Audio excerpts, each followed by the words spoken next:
Some stories don't begin with fanfare, or fate, or fireworks. Sometimes, they begin with a knock at the door. On a quiet hill in a forgotten town, a retired schoolteacher named Martha Hayes lives a life of quiet rituals and warm memories. But one rainy night, a stranger appears, cold, lost, and out of options. What follows is not a tale of grand gestures or heroic feats. It's a story of small kindnesses, of doors opened and meals shared, of how compassion, passed from one hand to another, can ripple through lives in ways we never see coming. This is the story of Daniel and Martha, of trust, and time, and second chances. Welcome to Sycamore Hill. Chapter 1. The Visitor in the Rain. It was a late October evening in the small town of Willow Creek. Nestled somewhere between the rolling hills of Pennsylvania and the far edges of memory. Rain pattered gently on the windows of the modest, white-painted house that sat alone at the top of Sycamore Hill. Inside, the warm yellow light from a single lamp illuminated the living room, casting a soft glow over a well-worn sofa and a crocheted blanket folded neatly on the armrest. Martha Hayes, a retired elementary school teacher in her early 70s, sat in her rocking chair with a cup of chamomile tea, reading the same book she'd started 3 times but never finished. She lived alone, ever since her husband George had passed away 7 years earlier. The house was quiet now, save for the occasional creak of the old wooden floor or the ticking of the clock above the fireplace. As the rain picked up, there was a knock at the door. Martha's brow furrowed. No one ever came up Sycamore Hill unannounced, especially not at night. And especially not in the rain. She set her tea down carefully and rose to her feet, the floorboards creaking beneath her steps as she made her way to the front door. Outside stood a young man, no older than 25. He was soaked to the bone, his dark jacket clinging to him, hair dripping into his eyes. A backpack hung from one shoulder, heavy with rain. I'm sorry, he stammered, shivering. I didn't mean to bother you.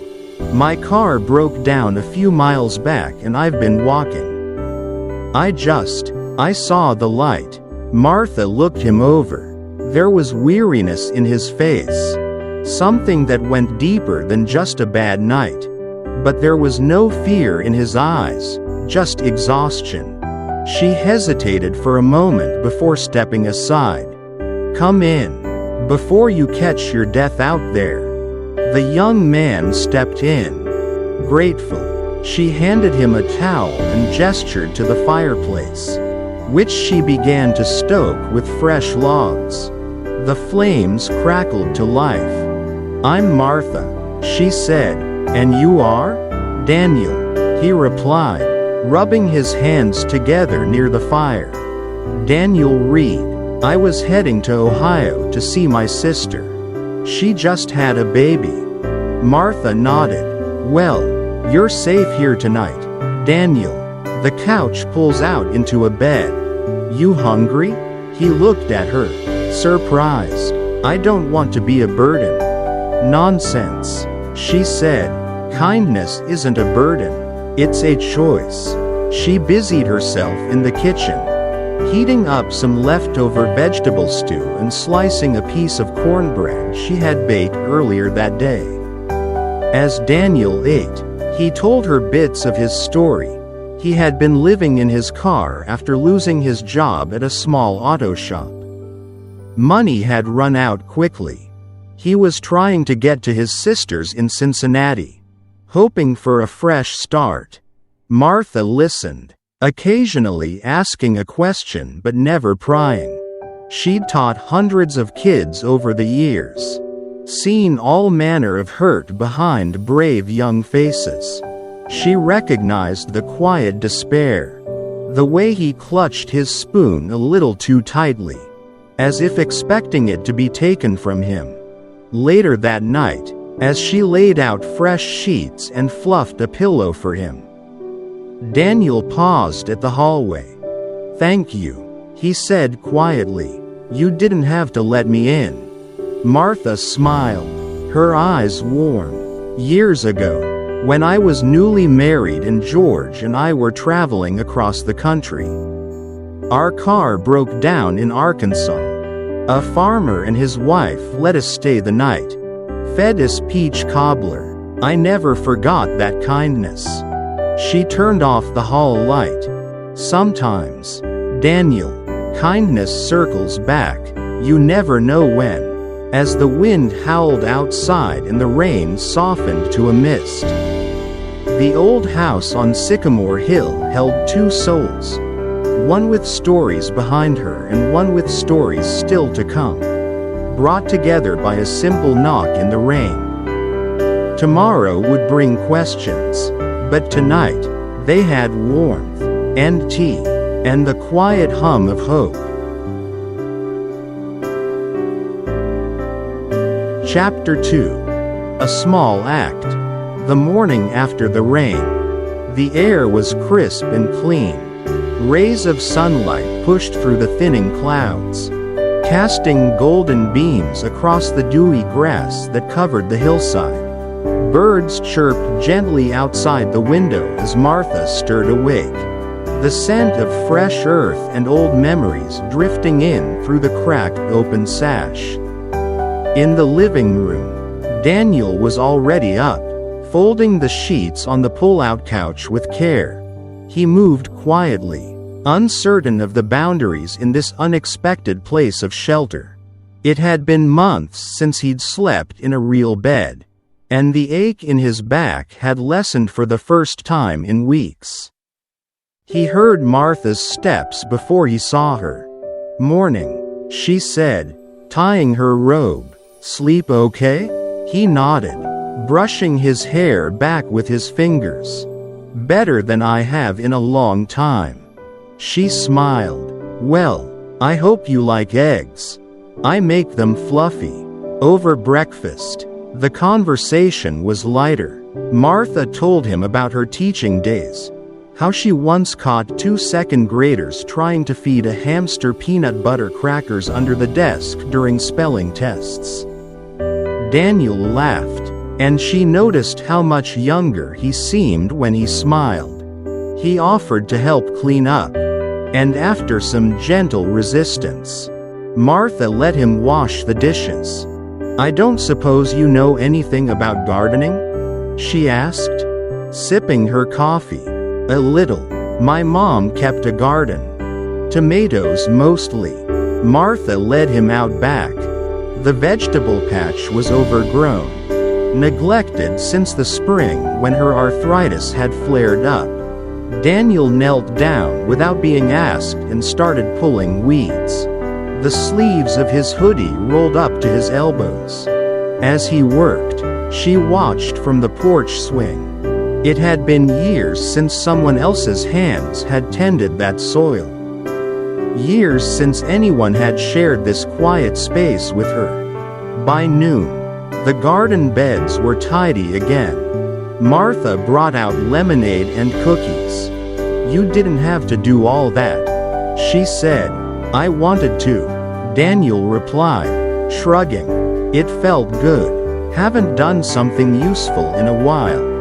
There was a pause before she asked, "So what's next? Do you have a plan once your car's fixed?" Daniel hesitated. "I don't know if it's fixable.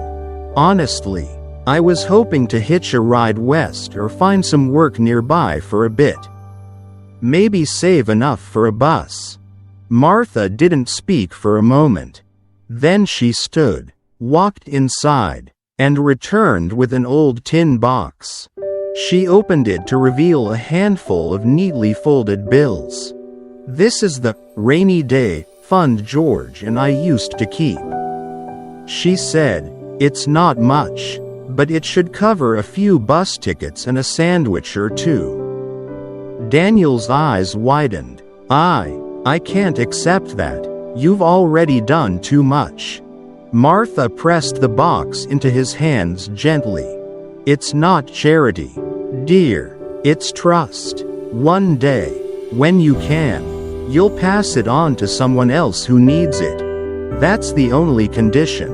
Daniel's throat tightened. He looked at the weathered hands offering him a chance. And something inside him shifted. He nodded. "I promise." That afternoon, Martha drove him down the hill into town in her old sedan. They stopped by the bus depot, and she waited with him until the schedule was posted. As he stood to leave, backpack slung over his shoulder, he turned to her. "I'll come back," he said. "Once I get on my feet, I'll visit." "You'd better," Martha said, smiling, "or I'll come find you." They laughed, and then, with one last wave, Daniel stepped onto the bus and disappeared into the folds of the world. Martha sat in her car for a moment afterward, staring at the empty sidewalk. Then she drove home, the hill seeming steeper than it had been that morning, but her heart lighter than it had in years. She didn't know it yet, but that small act, just a couch, a meal, and a little trust, would ripple farther than either of them could imagine.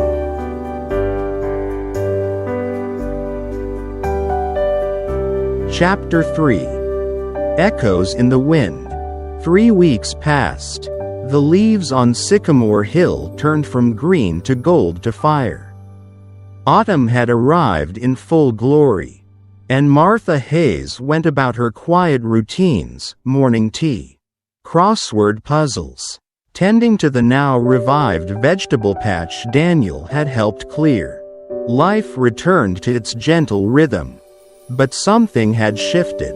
A new presence lingered in the house.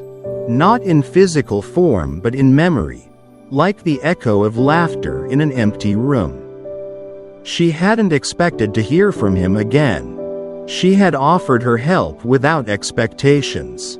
But one chilly Thursday afternoon, as the first frost kissed the edges of the window panes, a letter arrived. The envelope was smudged and slightly crumpled. Her name was written in thick, awkward letters. No return address. "Dear Martha, I made it. My sister cried when she saw me. She said I looked like a scarecrow. But she hugged me like I was gold. I told her about you. She couldn't believe it, said people like you don't exist anymore. But I know better. I found a part-time job at a diner near her place. Washing dishes. For now. The owner says I might start helping with repairs in the kitchen since I know my way around tools. I'm saving up. I haven't touched the money you gave me. I'll use it only if I have no other choice. I haven't forgotten my promise. You reminded me what good feels like. Not just receiving it, but being part of it. Thank you, Daniel." Martha read the letter 3 times, her heart swelling with something she hadn't felt in a long time. Not pride, not nostalgia, something softer, more sacred. That weekend, she baked 2 loaves of banana bread, one for the neighbors, and one for the shelter in town. It had been years since she'd set foot inside that building.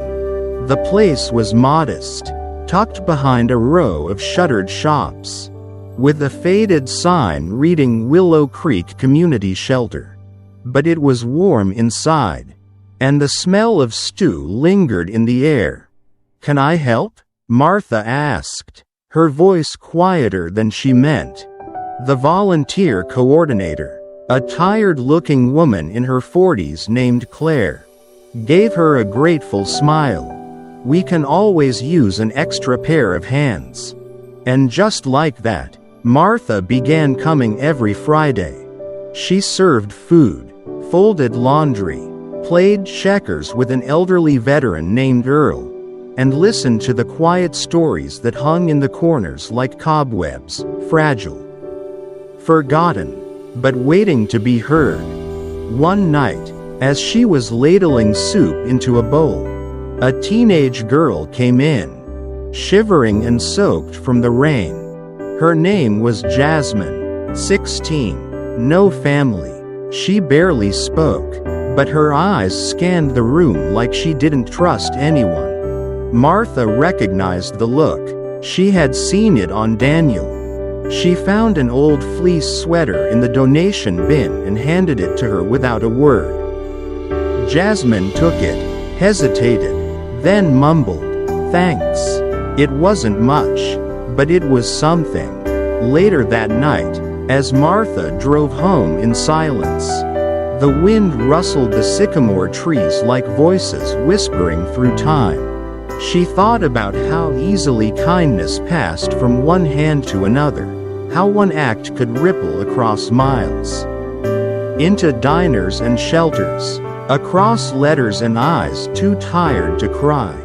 She didn't need recognition. She didn't need thanks. What she needed, what she'd always needed, was a reason to believe that small kindnesses still mattered in a world that too often forgot them. And now, she did. Chapter 4. The gift returned. Winter arrived early that year in Cincinnati. The sidewalks glazed over with frost, and the wind carried a bitter edge that stung the skin. Daniel Reed tightened his scarf as he stepped off the early bus. The sky still dim with morning. He was on his way to work, no longer at the diner, but at a local mechanic shop where he'd recently been promoted. He was earning steady pay now. A small studio apartment had replaced the backseat of his car. Life wasn't perfect, but it was stable, and that, to Daniel, was a miracle. The holidays were coming. Lights twinkled in storefronts. Wreaths hung from doors.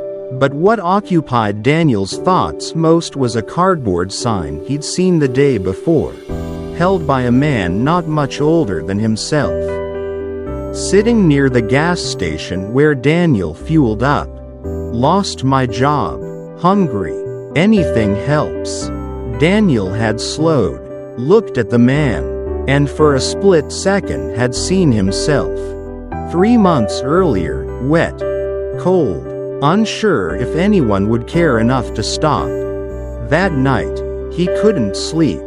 He thought of Martha, of her small house on Sycamore Hill, of the towel she'd handed him, of the banana bread she'd packed for his bus ride. He remembered her words. Kindness isn't a burden. It's a choice. The next morning, Daniel stopped at a local diner, bought 2 breakfast sandwiches and a thermos of hot coffee, and brought them to the man. "Here," he said, handing them over. The man blinked in disbelief. "You serious?" "Yeah," Daniel said, "eat while it's warm." He almost walked away after that, but something pulled at him. "Hey," he added, "I know a shelter about 6 blocks from here. Not fancy, but it's warm. I can walk you there. If you want." The man hesitated, then nodded. His name was Jordan, 28, used to stock shelves at a big box store before they downsized. 1 missed rent payment became 2. Then came the streets. Daniel walked with him, both of them silent except for the rhythm of their boots on the sidewalk. When they reached the shelter, Daniel stayed with Jordan as he filled out paperwork, waited with him while a room opened up. When he finally left, it was snowing lightly. That night, Daniel wrote another letter. "Dear Martha, you were right. Kindness circles back. I met someone today who reminded me of myself not so long ago. I didn't have much, but I gave what I could. Some food, a coat, my time. It felt like something broke open in me again, like I was finally becoming who I was supposed to be. You gave me that, not just a roof or a ride. You gave me a mirror, a reminder of who I still could be. I hope you're well. I still think about the garden, the stew, the sound of that old rocking chair. Thank you again, for everything. Always. Daniel. Back in Willow Creek, Martha opened the envelope slowly with her letter opener, her hands trembling just a bit more these days. As she read, tears welled in her eyes, not from sadness, but something more luminous. She pinned the letter beside the first one on the small bulletin board in her kitchen. Then she bundled up and headed to the shelter, where Jasmine, the quiet teenager, had just started helping in the kitchen. Hey, Martha, Jasmine said shyly as she stirred a pot of soup. You think someone like me could, be something? Do something better? Martha smiled and handed her a clean apron. Sweetheart, I don't think it, I know it.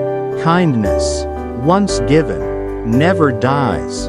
It simply travels through streets and storms, from stranger to stranger, carried like flame in cupped hands.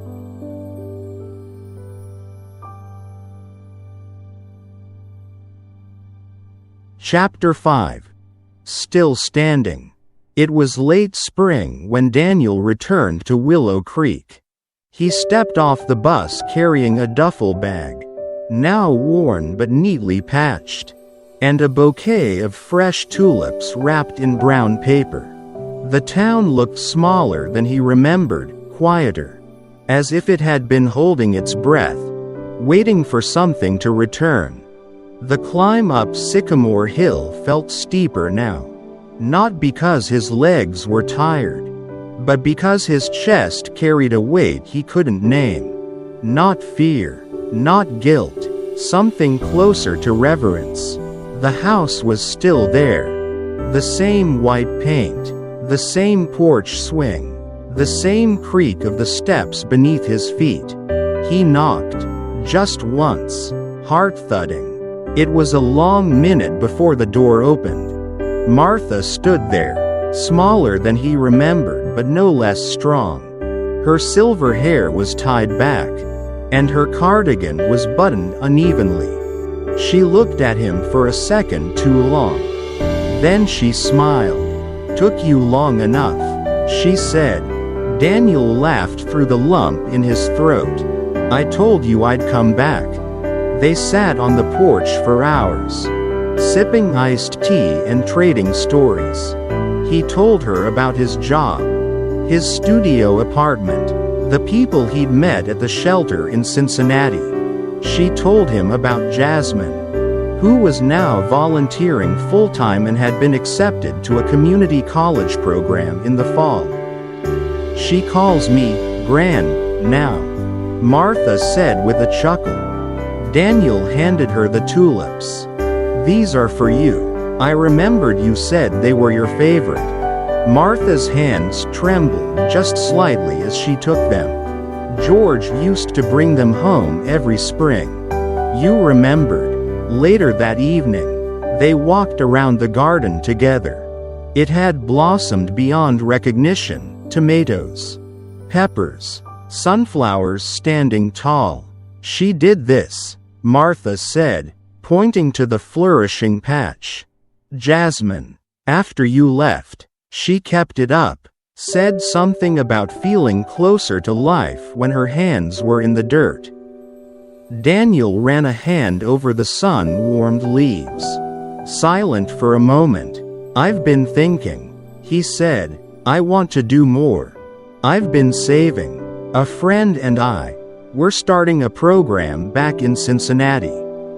A mobile repair shop, but not just to fix cars. We're going to train young people. Hire folks who've been living on the streets. Give them skills. Give them a shot. Martha's eyes glistened. That's a beautiful thing, Daniel. He nodded slowly. And I wanted you to know, it started here. With a couch. And a bowl of stew. And someone who didn't look away. There was silence for a moment, thick with meaning. Then, Martha reached into her pocket and pulled out a small envelope. This, she said, placing it in his hand, was George's watch. It doesn't work anymore, but I've kept it for years. I always thought I'd pass it on to someone who understood the value of time. Daniel opened the envelope carefully.